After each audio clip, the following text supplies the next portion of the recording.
أشهد أن محمد رسول الله۔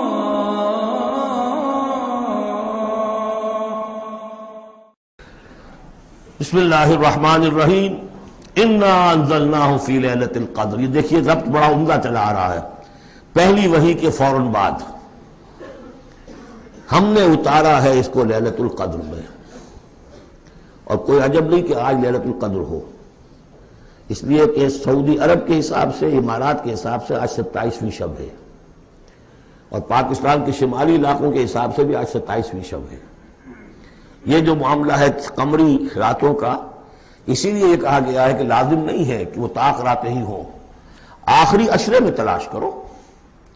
ہاں زیادہ امکان جو ہے وہ طاق میں ہے، اور وہ 27ویں میں ہے، لیکن وہ 27ویں میرا اپنا گمان یہ ہے کہ وہ 27ویں مکہ اور مدینہ کا 27ویں ہے اس کے حساب سے، واللہ اعلم۔ انا انزلناہ فی لیلۃ القدر، ہم پڑھ چکے ہیں پہلے انا انزلناہ فی لیلۃ مبارکہ۔ وما ادراک ما لیلۃ القدر، کیا تم جانتے ہو کیا ہے لیلۃ القدر؟ لیلۃ القدر خیر من الف شہر، وہ لیلۃ القدر 100 مہینوں سے بہتر ہے۔ تنزل الملائکۃ والروح، وہاں ہم پڑھ چکے ہیں تفصیل سے کہ یہ اینول بجٹ سیشن ہے اللہ تعالیٰ کا اس دنیا کے نظام کے لیے۔ ہر سال میں جو کچھ ہونا ہوتا ہے اس کے فیصلے ہو جاتے ہیں۔ فیہا یفرق کل امر حکیم، اس شب میں سب فیصلے ہو جاتے ہیں، اگلے سال کیا کچھ ہونا ہے، اور وہ فرشتوں کے حوالے کر دیے جاتے ہیں۔ ایشو ہو گئے آرڈر، اب ان کی ہے امپلیمنٹیشن۔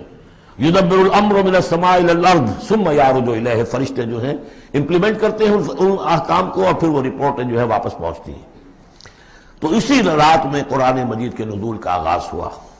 تنزل الملائکۃ والروح فیہا باذن ربہم، اس رات میں اترتے ہیں فرشتے بھی، اور الروح روح الامین، روح القدس، وہ کہ چونکہ ان کا ذکر عام طور پہ علیحدہ اس لیے کیا جاتا ہے جو اب 2 دفعہ پڑھ چکے ہیں۔ علمہ شدید القویٰ ذو مرۃ فاستویٰ، تو ان کی خاص شان ہے فرشتوں میں، یہ مطاع ہیں، مطاع ثم امین، ان کے سردار کی حیثیت رکھتے ہیں۔ تو تنزل الملائکۃ والروح فیہا باذن ربہم، اپنے رب کے حکم سے، من کل امر، ہر امر، جو سارے فیصلے ہو چکے ہوتے ہیں اس ایک آئندہ سال کے، ان کے بارے میں جو ہے ان کو احکام دے دیے گئے ہوتے ہیں۔ فیہا یفرق کل امر حکیم، یہ ہم وہاں پڑھ چکے ہیں۔ سلام، اور یہ رات جو ہے اللہ تعالیٰ نے پھر اس کی برکات ایسی رکھی ہیں کہ اگر اس میں کوئی شخص جو ہے اللہ کا خاص طور پر عبادت گزار بندہ جو ہے اس سے دعا کرے تو اللہ تعالیٰ اس دعا کو قبول کرتا ہے۔ عبادت کا جو اجر و ثواب ہے وہ اس ایک شب کا وہ 1000 مہینوں کے اجر و ثواب سے بڑھ جائے گا۔ ہی حتی مطلع الفجر، یہ فجر کے طلوع ہونے تک یہ رات ہے، ثواب سے بڑھ جائے گا۔ ہی حتی مطلع الفجر، یہ فجر کے طلوع ہونے تک یہ رات ہے۔